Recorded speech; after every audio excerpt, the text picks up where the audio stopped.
ભજન કીર્તનમાં જાતા નથી અને પણ પવિત્ર થતા નથી. અરે જગતમાં દુઃખી મા બાપને જમાડવા ટાણે જમાડતા નથી.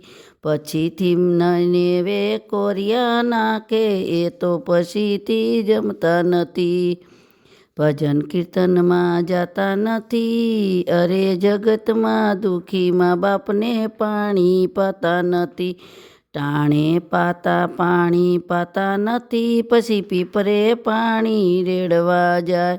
અરે જે પીપરે પાણી રેડવા જાય પછી પીતા નથી. પછી ભજનમાં જતા નથી. અરે જગતમાં દુઃખી મા બાપને તમે સાચવતાય નથી. પછી વૃદ્ધ આશ્રમમાં મૂકી આવે છે. અરે જગતના મા બાપને સાચવતાય નથી. ભજન કીર્તનમાં જાતા નથી. દુઃખી મા બાપને સાચવતા નથી. અરે જગતમાં મા બાપ દુઃખી છે તેમની સેવા કોઈ કરતા નથી. પછી સારા વિચારો થતા નથી. અરે કીર્તન ભજનમાં જાતા નથી.